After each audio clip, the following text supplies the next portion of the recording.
BJP government में हमने जो लड़कियों का जो डिमोशन देखा है, क्या रेप हो जाता है तो उनका लाश को उनको बिना राइट दिए ही उनको खुद ही जला देते हैं। तो लड़कियां सेफ नहीं है बीजेपी गवर्नमेंट के अंदर। ये बैंक वाले भी प्राइवेट हो रहे हैं, एयरपोर्ट तो ऑलरेडी प्राइवेट हो चुका है। जो अभी तक अपनी लड़ाई लड़ी है, हम मुसलमान होके भी वो लड़ी है एक सेकुलर गवर्नमेंट की। हमारी कॉन्स्टिट्यूशन भी हमें राइट देता है सेकुलरिज्म की। कम्युनल पार्टी एक जब सत्ता में आता है तो क्या होता है देश का हाल। कोई भी SC ST OBC हो, वो सारे सेफ रहेंगे क्योंकि एक सेकुलर पार्टी है, वो किसी के साथ इनजस्टिस नहीं कर सकती है। लेकिन हमें कम्युनल पार्टी नहीं लाना है।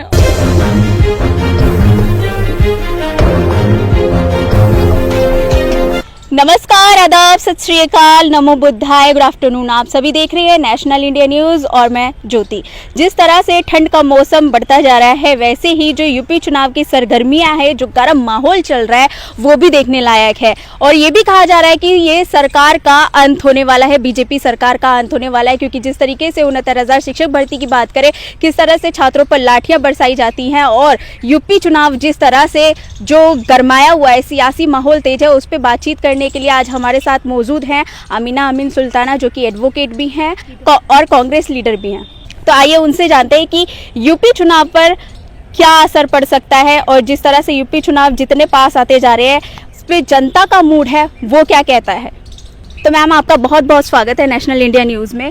सबसे पहला मेरा सवाल है कि जिस तरह से ये जो यूपी की जनता है, वो किसे वोट दे सकती है? अखिलेश यादव को, क्योंकि अखिलेश यादव की लहर काफ़ी दिखाई दे रही है उत्तर प्रदेश में। दूसरा ओवैसी का नाम आता है, योगी आदित्यनाथ है, मायावती है, तो किसे देंगे? देखिए, इस बार मुझे लगता है कि कांग्रेस का लहर ज़्यादा है उत्तर प्रदेश में, क्योंकि इस बार प्रियंका गांधी जी ने बहुत ज़्यादा काम किया है।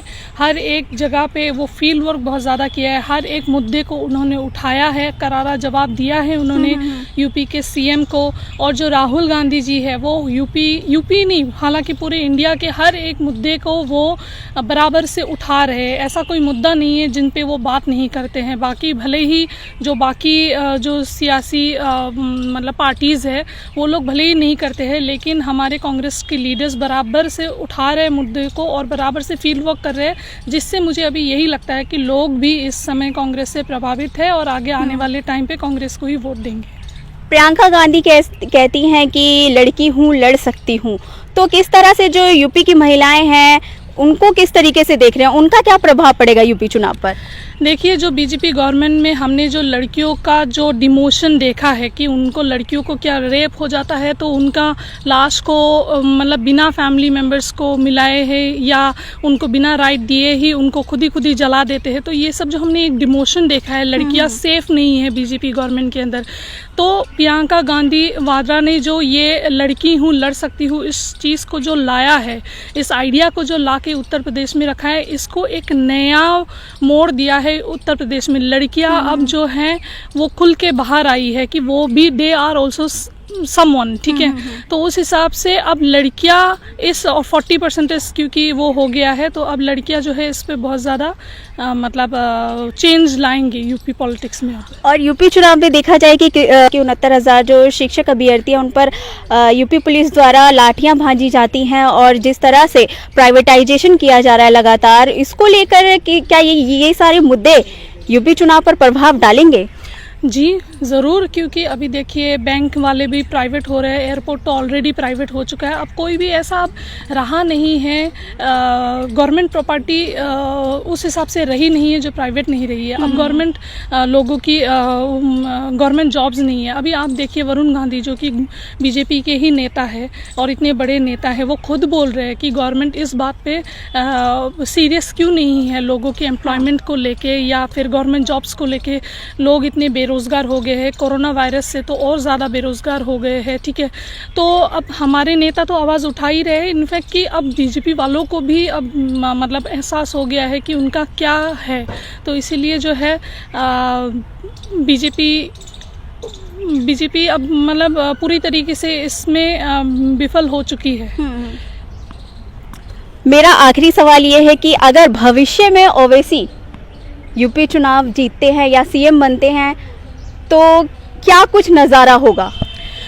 देखिए, आपने बोला कि भविष्य में अगर बनते हैं, पहली बात तो मैं नहीं चाहूँगी कि ओवैसी उसमें आए, क्योंकि देखिए हमने जो अभी तक अपनी लड़ाई लड़ी है, हम मुसलमान होके भी वो लड़ी है एक सेकुलर गवर्नमेंट की। हमारी कॉन्स्टिट्यूशन भी हमें राइट देता है सेकुलरिज्म की, ठीक है।